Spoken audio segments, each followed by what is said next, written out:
Yes, I'll just do a quick little introduction. Thank you so much, Okay. Leah. Hi, everyone, and welcome. I'm Ariel. I'm with Western Governors University's Career and Professional Development team. Thank you all so much for being here today. We're excited to welcome recruiters from the U.S. Department of Health and Human Services, one of the nation's largest federal agencies dedicated to protecting the health and well-being of people across the country. Whether you're interested in healthcare, public health, business, IT, human services, admin, or another field, today's session is a great opportunity to learn more about the wide variety of career paths available at HHS and what it's like to build a meaningful career in public service. Um, HHS's recruitment team will be sharing out career opportunities, tips for navigating the federal hiring process, and what to expect during interviews. They'll also leave some time at the end to answer your questions during the Q&A. As a reminder, feel free to drop your questions in the chat throughout the presentation, and we'll be sure to make sure that those get answered during that time. And with that, I'll turn it over to Leah from HHS. Thank you, Ariel. Hi, everyone. Thank you for joining us to explore careers with Department of Health and Human Services. My name is Leah Pearson. I'm a HR specialist and recruiter with HHS, and I'm joined by our team with our chief, Tara Watson, Vivian Siu, another HR specialist, Geneva Hauser, Naisha Holt, and Chantel Phillips are all helping me with this presentation. They'll be putting chat links in the chat and answering questions as they come up or saving them for the end during our Q&A. So with that, I will get started here. Just a couple of things to go over. There will be an opportunity to submit your questions to our team via the chat. Please stay on topic and only ask questions that are related to today's presentation. Any questions regarding HR matters or job application statuses, please send those questions to the contact information that is listed on USA Jobs vacancy announcements. All right. So starting out with an overview of HHS, the Department of Health and Human Services is made up of 13 operating divisions, including 10 public health service agencies and 3 human services agencies. Together, these divisions deliver a broad range of health and human services while conducting life-saving research that protects and improves the health of people across the nation. Leading these efforts is the Office of the Secretary, which provides overall leadership, policy, direction, and management for the department and its programs. HHS mission is to enhance the health and well-being of all Americans, and this is accomplished by providing for effective health and human services and by fostering sound, sustained advances in the sciences underlying medicine, public health, and social services. We're a family of agencies that include the Administration for Children and Families, the Administration for Community Living, Advanced Research Projects Agency for Health, the Agency for Healthcare Research and Quality, the Agency for Toxic Substances and Disease Registry, the Centers for Disease Control and Prevention, the Administration for Strategic Preparedness and Response, the Substance Abuse and Mental Health Services Administration, and the Health Resources and Services Administration. And HHS is also made up of 16 staff divisions, often called staff divs, along with one uniformed service, which is the U.S. Public Health Service, one of the uniformed services. Each staff division has a distinct mission, from policy, finance, and legislation to civil rights, information technology, global affairs, and public health. Here you can see HHS nationwide footprint.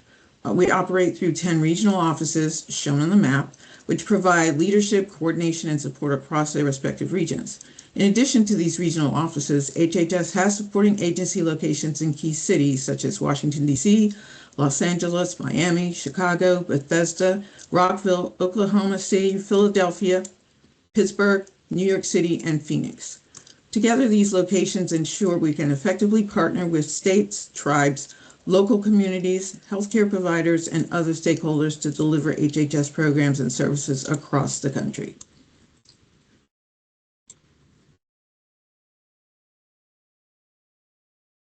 HHS has identified 11 mission-critical occupations or series that directly support the agency's mission and vision. These occupations are must-have roles that perform HHS primary work. Without these mission-critical occupations, HHS will be unable to complete their mission. However, there are a wide range of occupations in various fields employed at HHS and the agencies and offices it serves.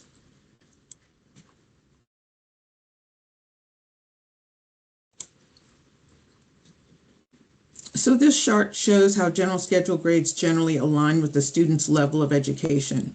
Students enrolled in high school may qualify for GS1 positions, while those who have completed high school or have 1 to 4 years of college may qualify for GS2 through GS5 positions. Graduate students may qualify for GS7 or GS9 positions, and PhD students may be eligible for a GS11. While the final grade depends on the position and an applicant's qualifications, this provides a general guide to the education requirements for each internship grade. So this is just a guideline to kind of help you target what grade level you should be looking for. USA Jobs is an online platform for all federal vacancies. It's the primary system for managing application materials, which include resumes, cover letters, transcripts, and additional supporting documents such as SF-50 for current federal employees, the DD-214 for veterans, disability documentation for Schedule A, etc. We highly encourage you to go online and create your USA Jobs profile. You can also build a resume or upload up to 5 resumes. It's important to make one of your resumes searchable so federal recruiters or hiring managers can find you if they're searching for resumes. USA Jobs has a new Career Explorer tool and an events page. It also has an exhaustive help center full of resources to help you with writing your resume, understanding vacancy announcements, veterans preference, and exploring hiring paths. If you want to find out which federal positions are suitable for you, use the USA Jobs Career Explorer tool to view federal career matches that are based on your interests. It's a 32-question quiz that takes 10 to 15 minutes to complete. To proceed, just click on Take the Quiz. And when you complete the quiz for the Career Explorer, you'll get a list of the job series matches. You can also see a description of the job series and popular job titles within that series. Federal positions are classified by a 4-digit number known as series. It's important to know the series for federal positions that you might be interested in. Knowing the series will further help you with your search on USA Jobs.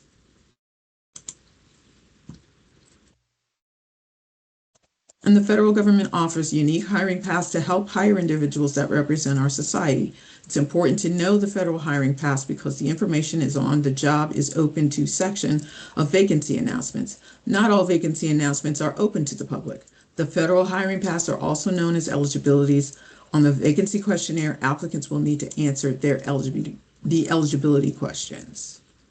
So things like whether you're a family of someone who's working overseas, whether you're an individual with disabilities, whether you are a returning Peace Corps or AmeriCorps volunteer, whether you're a veteran with a disability or a military spouse. There are a lot of different groups that have special hiring authorities. OPM's new talent website, OPM Early Careers, contains links to various sections of USA Jobs highlighting entry-level job openings in mission-critical occupations across 5 fields: human resources, finance, technology, project management, and contracting. The Pathways program offers entry-level federal opportunities for students and recent graduates. It offers structured training, mentorship, and career development while providing a direct path into the federal workforce. There are 2 programs highlighted here: the internship program for current students from high school through graduate school, and the recent graduate program for individuals who have recently completed a qualifying degree. If you're looking to gain experience and build a career in federal service, Pathways may be the right fit for you.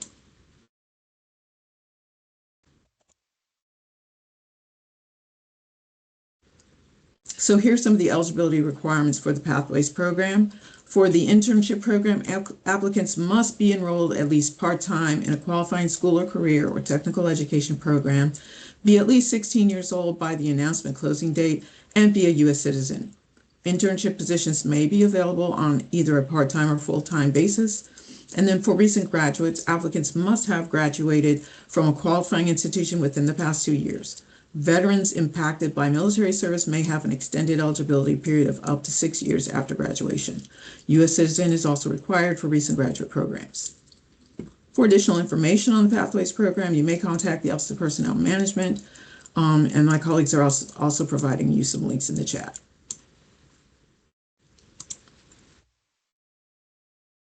All right, here we have the student opportunities available through USA Jobs page.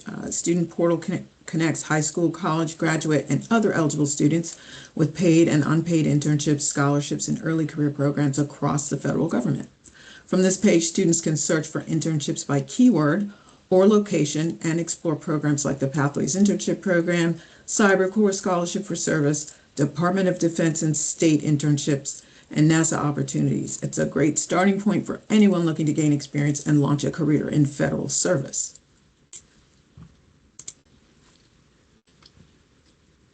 And USA Jobs also has a page for recent graduates. This pertains to individuals who've recently completed a qualifying degree or certificate and are looking to begin a career in federal service. Through this portal, you can search for opportunities across multiple federal agencies, including HHS, by entering keywords and your preferred location. It's one of the best entry points into the federal workforce, offering structured career development and a pathway to long-term government employment.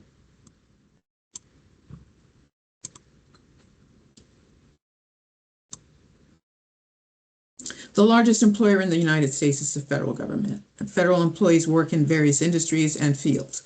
And if you're interested in working for the federal government and you would like to know which occupation is related to your college major, refer to the USA Jobs Federal Occupations by College Major list.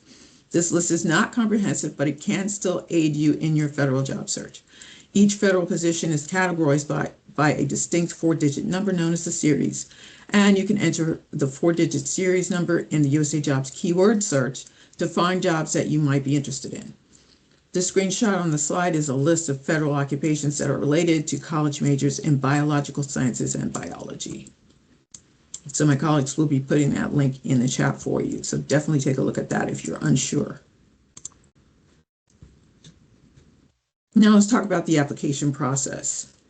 The federal hiring process for all competitive service positions are subject to the civil service laws passed by Congress.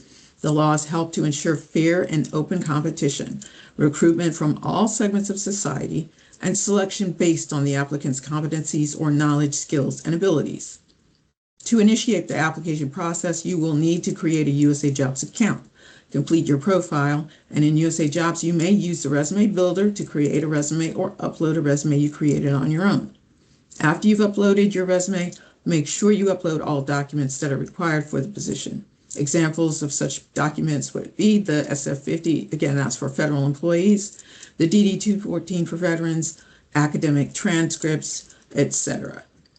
When you find a job you're interested in, read the entire announcement to make sure you meet the eligibility and qualifications.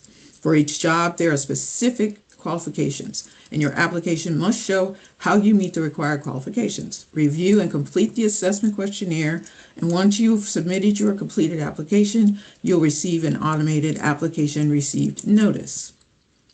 After the vacancy announcement closes, HR will review your application to make sure you meet both the eligibility and qualification requirements. After HR review, eligible and qualified candidates are forwarded to the hiring manager. The list of referred candidates is known as a referral certificate. You will then receive a notice of results and your referral status. Excuse me, please.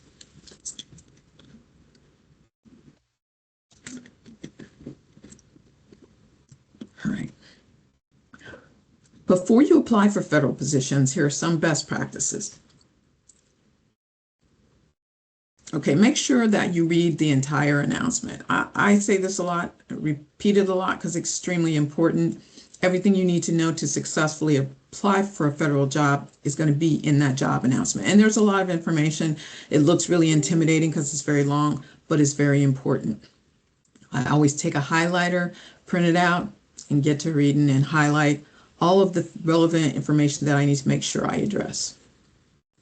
and follow the instructions. There's usually detailed instructions about what you need to make sure you include, things like the specialized experience that you would have to meet, specific documents that you would need to make sure you upload. So it's very important to read and follow those instructions carefully. Don't procrastinate. The announcements may have an applicant limit, and I'd say 90% of the things that we've been posting have applicant limits, so they can be reached very quickly. We get hundreds of thousands of applications every day.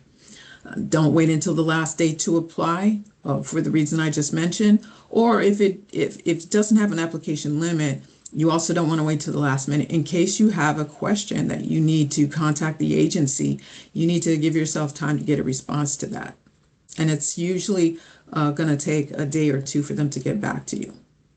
Have your documents ready. As I mentioned, every application is going to require certain documents. All of them, of course, are going to require your resume. And again, you should definitely have that already uploaded in your USA Jobs profile, or you have 5 and one that you just are tailoring to each position.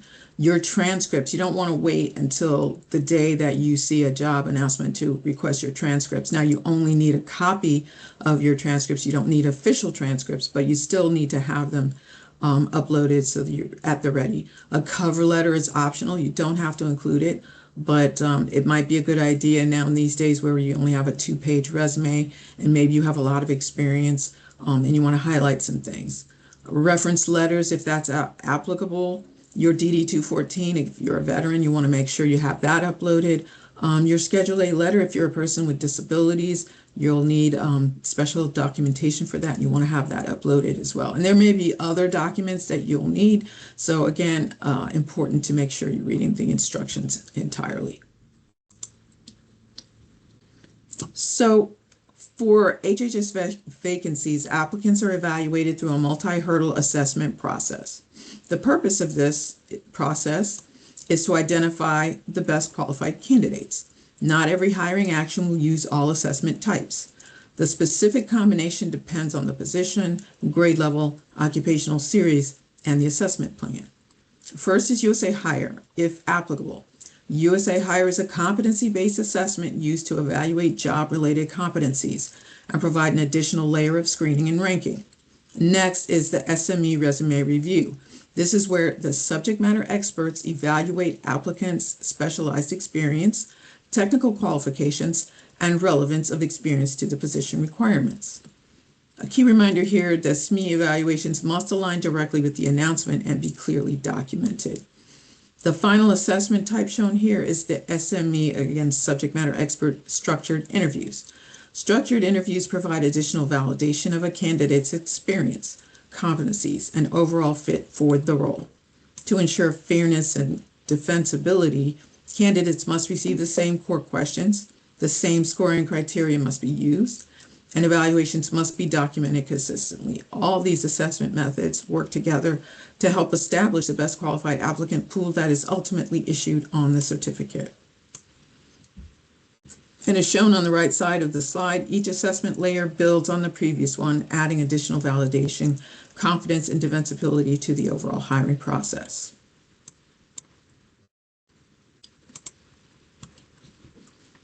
Now, the STAR method is something that we like to recommend for candidates to prepare for their interview questions. And the STAR stands for situation, task, action, and result. This method will help you structure your answers as clear, compelling stories that prove your capabilities. This is where you first set the stage and give the interviewer the necessary context. You want to answer questions like, what led to this specific example? What team were you on? Who were you working with? And what was your specific title and role? Keep it brief, but descriptive enough to paint a clear picture. Next is the task. Here you define the core challenge or objective. What exactly did you have to overcome or resolve? This could be dealing with sudden budget cuts, working under tight deadlines, managing difficult team dynamics, or executing new goals handed down from upper management. Clearly state the problem you needed to solve. The third step is action. This is the heart of your answer, where you explain the specific steps you personally took to address the task. Don't just say what the team did, focus on your individual contributions. Be specific about your strategy, your thought process, and how you executed the plan. And finally, we have the result. This is where you bring the story home by highlighting the outcomes of your actions. Interviewers love tangible data, so always try to quantify your success using metrics. Use percentages, hard numbers, grades, or dollar amounts to prove the positive impact you made. By following this four-step structure, you ensure your interview answers are organized, impactful, and memorable.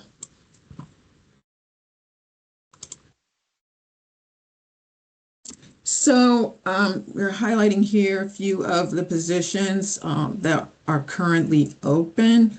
I think we also have an additional list of positions that will be coming open in the near future that will provide you as well. But as you can see, there's kind of a range of things listed here, from attorney to IT specialist to nurse, auditor. It pretty much runs the gamut of the different types of jobs that HHS and its operatives are hiring for.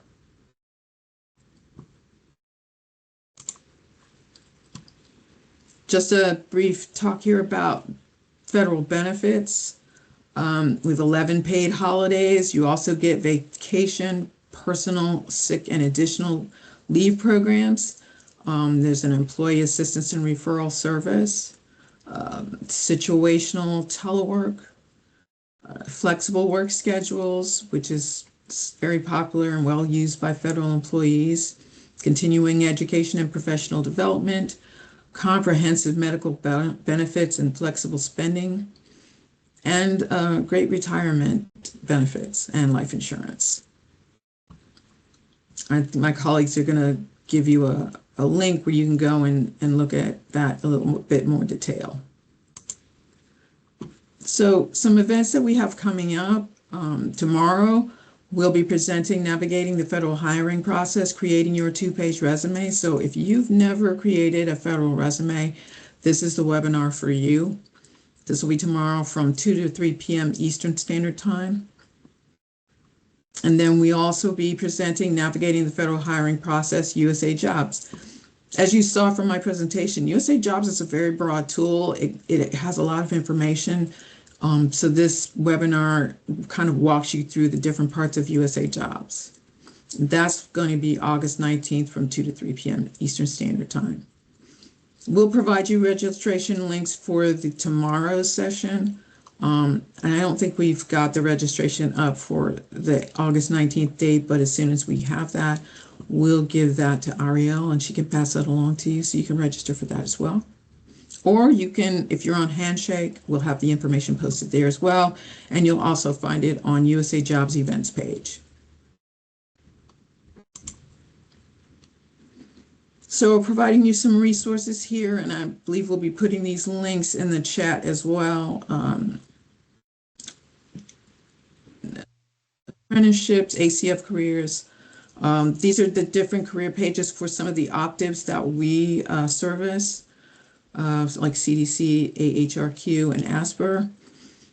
Federal Hiring Pass, career occupations by college major, which we provided earlier, but we'll be providing again. CDC has a really great fellowship and training opportunities page. Our page, HHS Careers, the application process and information for persons with disabilities and military spouses. More resources. OPM has a 2-page resume webinar that I also recommend. You can't really get enough information about the new 2-page resume. ORISE fellowships, the Oak Ridge Institute for Science and Education, which is STEM fellowships that all of our HHS agencies use. The Pathways program, recent graduate, again, one of our operatives, SAMHSA, and a lot of helpful information that you'll want to explore. All right, it's that time for Q&A. Fantastic. Thank you for such a detailed and resourceful presentation. I'll be sure to share all of the links that were shared during this presentation out along with the recording just after this session. And thank you to the HHS team for answering a lot of the questions that were coming in. I'm just going to check to see if there were any that weren't answered here. Let's I see. was actually getting ready to answer Shakim's Perfect. question. Oh, I think that's a fantastic. I think that's the last one that wasn't opened. I think Vivian and I were trying to fast and furiously respond to everyone's questions. So, Shakim, typically career growth will go from early career to mid or senior level, depending on the series and the grade. So some positions can go from a GS7 to a GS13, which depending on the agency under HHS, can still be considered a senior role. And you would apply again for senior level roles, which would be considered GS 14s and 15s. So typically those are your branch chiefs, your directors, senior advisors to executive leadership.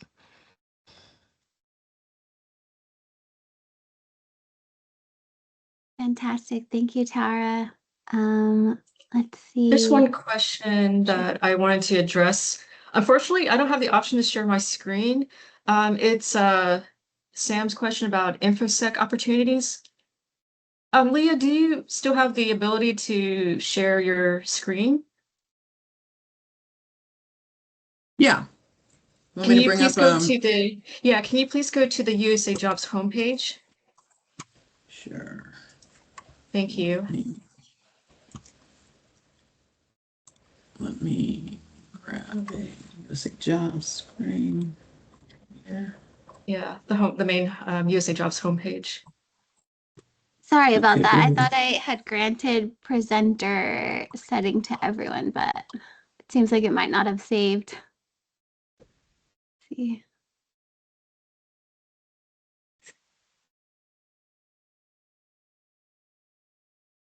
Okay, scroll down and then select Explore career fields that are hiring now, please.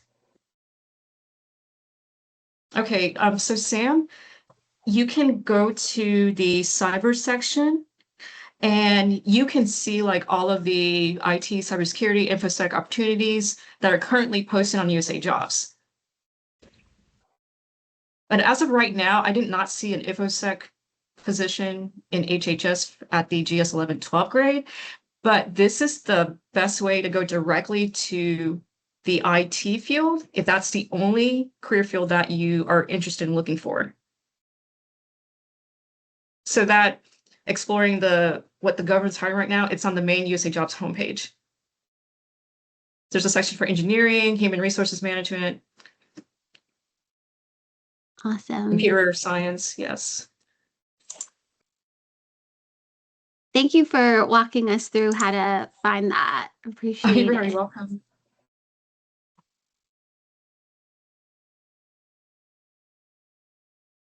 See, lots of questions coming in. Let's see. Which HHS agencies are hiring the most right now? I don't know if anyone has that information. They all are hiring. Okay. Awesome. So hiring the most will just depend on what areas they're looking for. So I'm going to encourage everyone here to the point during the presentation, when you set up your profile, you need to set up your profile with their notifications. So if you're interested in particular areas, so if you're in mathematics, they have mathematical stats. It could be you see actuary, so it could be actuarial science, computer science, it could be data analytics.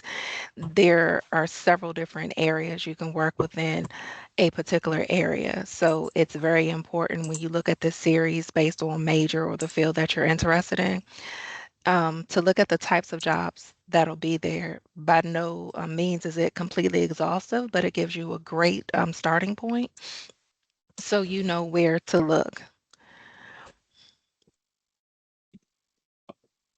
Awesome. Thank you. You all have so many resources available. This is awesome. Let's see.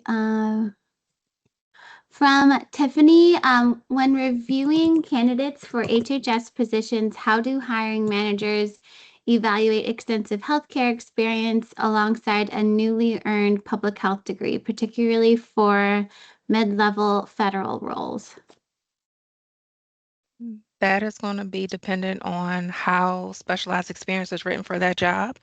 So it's going to, I think first it's important to look at for every application that you submit, when you look at the USA Jobs application, it's going to be very important. So just like Leah talked about a SME, so you could have a subject matter expert review your resume, but there's on every application, it'll show how your assessment is going to be done, whether it's going to be a subject matter expert or whether or not it's going to be HR professional. If it's going to be an HR professional, we are looking at how your resume addresses specialized experience. So you have to make it through that point before a hiring manager is even going to look at how well that's written. And because resumes are only 2 pages, you have to be very strategic about how your resume is written, which is one of the reasons why we're doing our webinar tomorrow. So just to make sure Awesome. that you are writing it well enough to make it through the first hurdle, the first round, so that you actually get an opportunity to get before a hiring manager. But every hiring manager, once you make it through the core function, may be looking for things a little bit different. We also have shared certificates, so you can actually apply to a job, have one manager not pick you up off of the certificate and have another one pick you up because you have a skill set that they need to fill for their particular team. So there are a lot of different things that make different managers look at you that are outside of the immediate norm on specialized experience on an application. All right. Awesome. Thank you so much. Let's see. From Gregory, what's the best method for sharing a resume on USA Jobs? Is it uploading or building a resume better?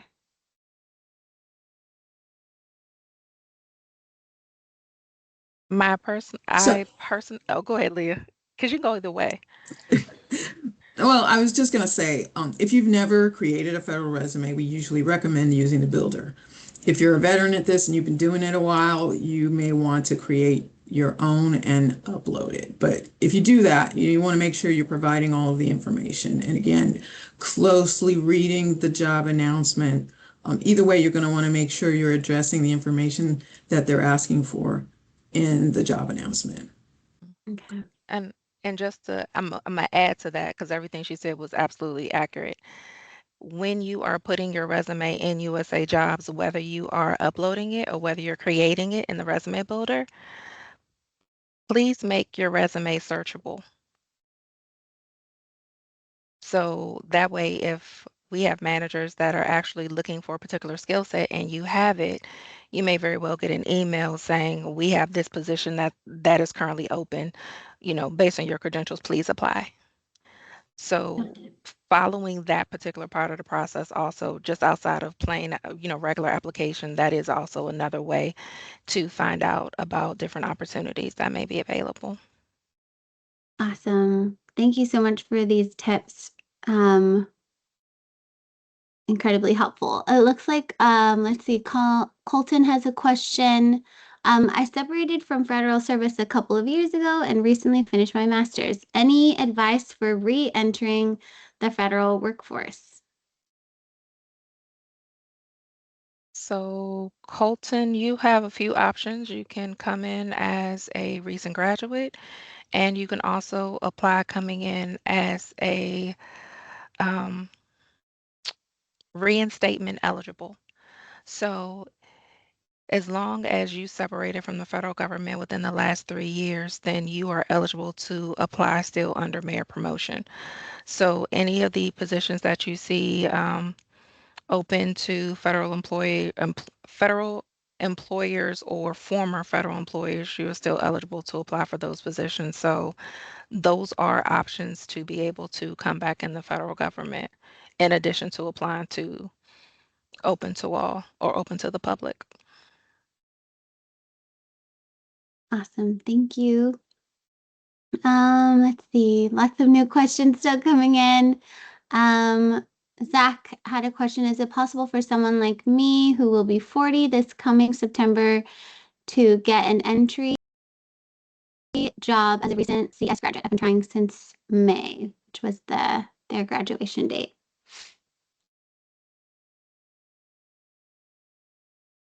Yeah, it absolutely is. May is not a super long time, Yeah. so the application process can take a little while, but I would say apply for as many positions as you feel you're eligible and qualified for. Again, a lot depends on your resume and how well you've addressed the qualifications and specialized experience that position that you've applied for is asking. You know, it may take a while for you to hear something, but almost always you'll get some sort of a notification of results to let you know whether you've been found qualified and eligible and qualified, and what your status is. But absolutely, you can enter the government as a recent grad. The age is not a factor unless you're applying for a law enforcement position or one of those positions that does have an age requirement. Fantastic. Thank you so much. Let's see. I think most of your team has been answering a lot of these questions here. Let's see. Is the recent graduate program just for recently graduated undergrads, or does this include postgrads as well? Yeah, this is any type of degree that you received. So yeah, postgrad as well. Yeah, at the GS9, But I've you have seen to be some within. GS9 recent graduate positions, and to qualify for a GS9 recent graduate position, you have to have at least a master's degree. Okay, fantastic. Yeah, it definitely seems like we have a diverse group of folks here on this call. Lots of current students, graduate, alumni. So lots of options, which is fantastic. Is there a limit on how many applications can be submitted? I'm assuming for like any specific roles. You mean for a person like yours, you can apply for as many positions as you think you qualify for. Now, if you're talking about, as I mentioned, some positions do have applicant limits where we're only accepting a certain number of applications. But as far as individuals, you can apply for as many jobs as you think you're eligible and qualified for. Fantastic. How important are certifications versus experience? That's going to depend on the field. So certain positions will require certification or will require it at some point. So I'll give an example. If you are an accounting major, that is considered a professional series. However, if you had your CPA, but not necessarily all of the experience, that definitely doesn't hurt. It helps, but you will still have to have experience in the field. So unless I would say it's IT and you need a particular certificate to function in a particular role coming in, that's the only times a certificate will outweigh experience. Typically, if certification is required, they'll give you a particular amount of time on the job before it is mandatory for you to have it. And when you look at the application, it will tell you whether or not a particular certification is preferred or whether or not you'll have to have a particular certification for that job. Fantastic. Thank you. You're welcome. I did see one question on there. It was a twofold. One person asked about um, vet disability, which I did answer. But another person asked a question about what qualifies as a disability. So that is you have to provide medical documentation for us to qualify for a disability. So what I will say is because of HIPAA laws, we don't need to know what your disability is. We just need to know that you have one and that you're medically cleared to still be able to work. So when you apply, you can submit a Schedule A letter, and you can actually Google what a sample Schedule A letter is. You all give me a moment. I can just put a link in for what that is, but you do have to have a doctor fill it out and submit it, and we do actually validate that it's legitimate. Oh, I'm going to put the link, the ABCs of Schedule A, individuals with disability, and it will have all the information. Also, what the required documentation you need to obtain from your doctor. So I'm putting that right now in the chat. Yes, and for those of you who happen to be CPS vets, you can provide both options. You can provide your compensable disability letter or a Schedule A letter, depending. So you can provide both.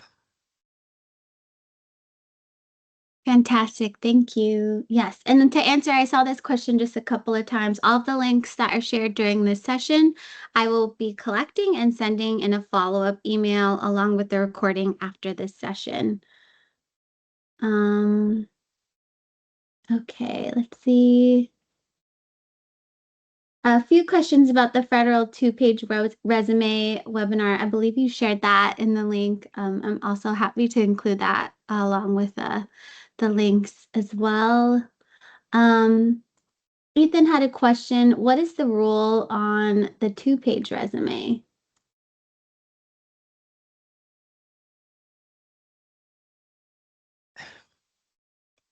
I think that might get answered during the two-page resume webinar. But is there anything, I guess, from like your perspective as recruiters on two-page resumes? Well, due to the federal hiring plan that was issued last year, federal resumes can no longer be longer than 2 pages. This must be 2 pages or less. Because before, federal resumes there was not a restriction on the number of pages, but now there is a restriction. It must be 2 pages or less. Okay, got it. Thank you for clarifying, and incredible that you all have a webinar just addressing that specific question just after this. Let's see, is there any preference for working for the DoD MWR as a contractor when applying? Questions from Janice. No preference. I mean, the biggest advantage is that we know you can clear security. Contracting experience is a great way to come in and gain federal experience. So my advice for that is to leverage the federal experience you gained as a contractor when you do your specialized experience and your resume. Fantastic. Gregory had a question. Is there a resource available that will show how military experience aligns with GS levels? All right, so I used to work for the Air Force, and this was a common question. Once upon a time, there used to be a website that had that information, but from my HR colleagues, it's not recommended to rely on that. The only thing that's available is to whatever your occupation was in the military, there's a tool, and I'll share it with you. You can match your military occupation with potential federal civilian careers, so I'll share that. But as for the military ranks and civilian ranks, there's not a resource. I highly recommend to not focus on that. What you need to focus is the experience. Just because someone was a lieutenant colonel, if they don't have HR experience, but if that retired lieutenant colonel applied for a HR position, a manager position, but he or she doesn't have the background, then that person does not qualify. So that's just one example I wanted to provide. So you want to focus on the special experience. You want to look at the announcement, and then your resume, the experience that you list in your resume, you want to compare it to the special experience, the qualifications, duties on the USA Jobs vacancy announcement. But I will share that tool where you can plug in your military occupation code and then see the results of matching potential matching federal civilian careers. Fantastic. Thank you so much, Vivian. Appreciate that. Let's see, from Abigail, not sure if this question has been asked, but for applicants who may not have extensive direct years of federal or industry experience, how heavily does HHS weigh specialized academic coursework and degree programs when determining GS qualification levels?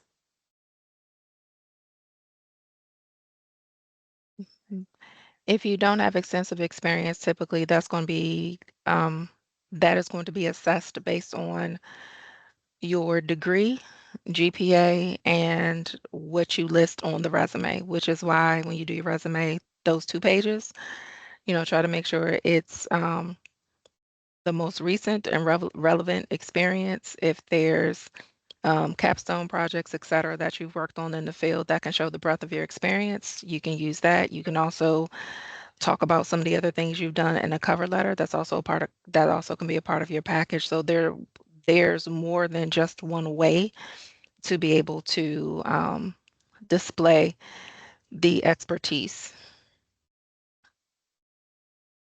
Fantastic. Thank you so much. I guess someone had a question about timeline here. If I apply for a position, how long will it take to hear from a hiring team? That could take a long time. So I think it's going to be very important that everyone has a clear view of how many people are applying. So first, there's some jobs that 1,400 people can apply to, and that's going to take time to go through all the applications. Someone put in a chat, asked us if AI actually reviewed. No, they don't review our resumes. We do. So you have humans that are going through all those applications, validating it. So that's time to do that. There's also, I'm sure everyone, if you pay attention to news for the last year with the federal government, we had a lot of rifts. So our people who lost their jobs have priority to be able to come back. Now, that doesn't mean that everybody else doesn't get considered. It just takes longer to get to you. So this is one of those things where you really do have to pack your patience. So positions that you may get looked at a lot faster are probably going to be direct hire positions. But for other positions, just be patient, because 9 times out of 10, you can apply for a job um, with CDC, and HRSA could offer you a job because we share certificates. So it's important to know that the process, you can actually apply for a job and a year later get picked up depending on when that certificate ends up being issued. So a lot of times people forget that they actually apply to the job by the time an offer is extended, depending on the volume of applicants. So a lot of times when people are like, well, I never heard anything, because they're still going through. Mm-hmm. So I know it doesn't make everybody feel warm and fuzzy, but the timelines can vary greatly. The more specialized the field is, the faster you typically hear about the job. Fantastic. Thank you so much. Looks like there was a follow-up question. Let's see. Follow-up. Will we hear either way? Eventually hear either way, I guess, regarding an application and timeline. Yes, you will, but just based on where you are in the process. So if you are disqualified, you tend to hear much faster. If you are still in process, then your status may not have been updated past, we've received your application because you're still in queue. You're still your status hasn't shifted yet. So a lot of times you may get 1 or 2 messages, and then you may not hear anything for a long time because you're still being considered. Fantastic. Thank you so much. Let's see, I see a bit of chatter about, some of the job positions and their qualifications. Some positions mention they basically don't consider institutions that use past fail metric to qualify for recent or current students? Is this only for specific roles? WDU does use this metric. I'll have to follow up on just us at WGU using that as a metric, but I guess could you speak to like maybe certain roles that might have that qualification? And then I'm happy to pass this along to the career and professional development team to address it appropriately. So, Well, actually, I have a question to follow up. Was that an sure. HHS job? Because we can only speak to our position. So was that a Department of Health and Human Services job, or was that from another entity? Yeah, let's see. Let's see. It came from Landy. I'm not sure, Landy, if you can share which role you found it on. Was it on HHS or was it a different agency? Um, Multiple different agencies. Are there any HHS roles that do have that requirement, or is that common? Not that I recall seeing, and I did pathways for years. So I think a lot of it has to do with the positions because they can determine preferences for how they want the position, how they want the positions posted. But the main thing when you go into those positions is that you are a student in good standing. And even based on what I was able to pull, because I saw Landy's message a little while ago, that there's still an equivalency for what WGU has for the equivalent for passing and not passing. Yes. So because of how some of the coursework is set up, you have your program has a legitimate legend with how they consider pass and not pass, which I think is a little different than students who have a series of just pass fail and are on a regular GPA system. Right.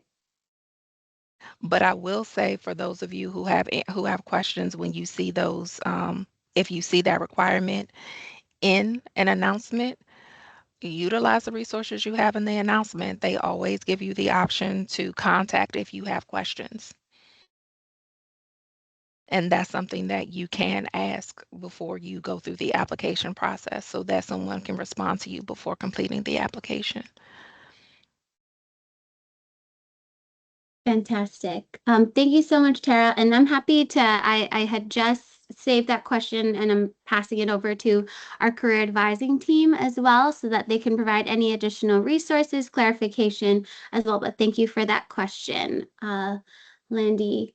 Let's see. I did see a question about security. Let's see. Sam had a question. I had a secret security clearance in the Army, but that was many years ago. Is there a way to check if I still hold that clearance for any jobs requiring one?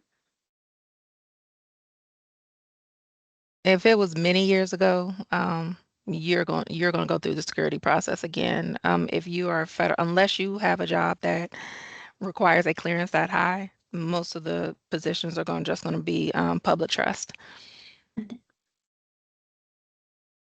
unless you're going in a arena that requires a higher security level right now. So the likelihood you get that particular security level back, unless you're in that field to do so again, is probably going to be slim, but you would go through the security process again. They don't necessarily reinstate it Got after it. a long period of time. Fantastic. I imagine that there's like certain timelines as to like how long certain security clearances Yes, last, right? Okay. they shift and you also recertify during your time period as well. So they do also go in and periodically do checks to make sure that you're still in good standing. Fantastic. Thank you. And thank you, Sam, for that question. Um, we have another question. I think this is like kind of a good one as we wrap up some of the questions here. If you were mentoring someone who hopes to build a long-time career at HHS, what would you recommend they do over the next 12 months to become a stronger candidate?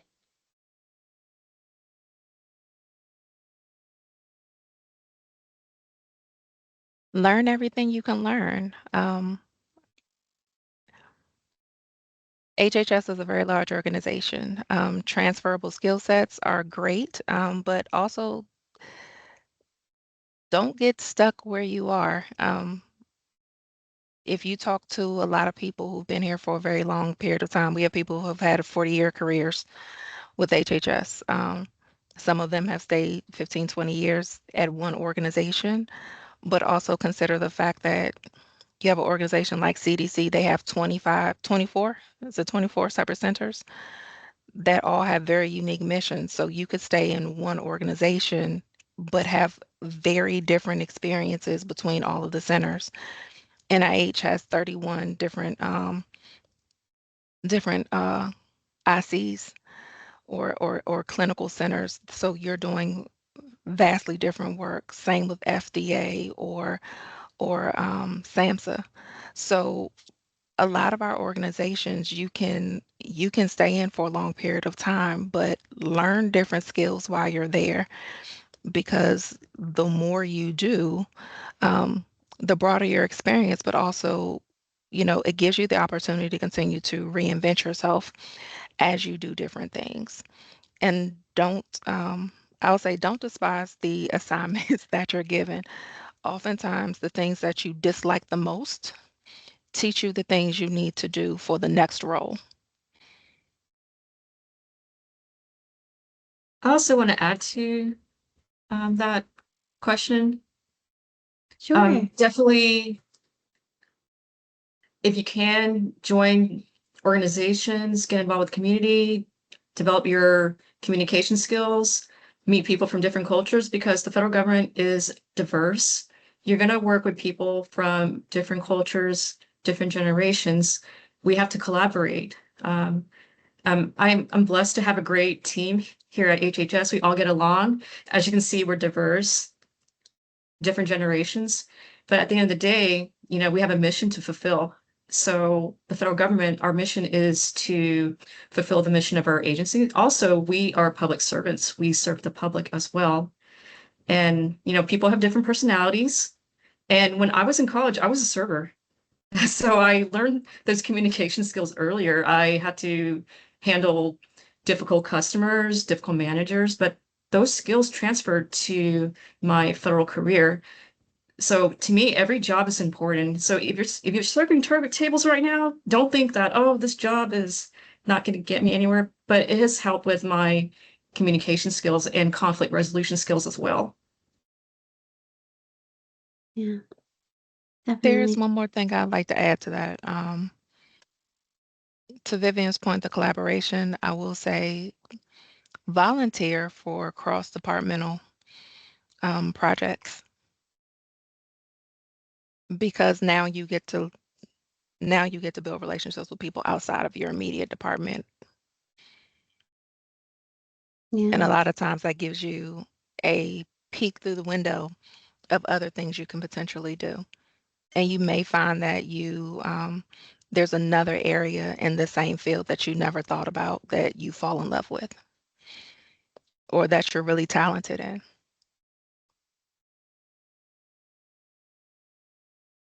definitely. Fantastic advice. Thank you all so much for your thoughtful questions and the HHS team for all of your thoughtful responses and perspectives. It does look like we're at time, and I want to be mindful of all of you and your busy schedules. That does wrap up our session for today. Thank you so much to the HHS team for taking the time to join us today and share your insights, your advice, and so many opportunities within the Department of Health and Human Services. We really appreciate your partnership and your willingness to connect with our students and alumni. And thank you to everyone who joined us today. We hope that you found this session helpful and that you have a better of understanding of an exciting career at HHS as well as the federal hiring process. If this session sparked your interest, I encourage you all to take the next step, explore current opportunities, continue researching careers with HHS, and don't hesitate for roles that align with your interests and experience. As I mentioned, I will also be sending a follow-up email with additional resources and a recording of today's session so you can revisit the information and share it with others. Before we sign off, I don't know if there's anything else, Leah, Tara, team, that you wanted to share? No, I think did we include our Career Connect at hhs.gov email in case you had if we didn't get to your question, you feel free to send us an email. Please don't send resumes or any PII, but we're happy to answer any questions at Career Connect at hhs.gov. Fantastic. Yes, and for any questions that didn't get answered, I will collect them and make sure that they get to the team and get answered appropriately. But thank you all so much again. And we will see you all again soon, and enjoy the rest of your day. Thank you, everyone. Thank you for joining us. Have a great day, everyone. Thank you, everyone. Take care.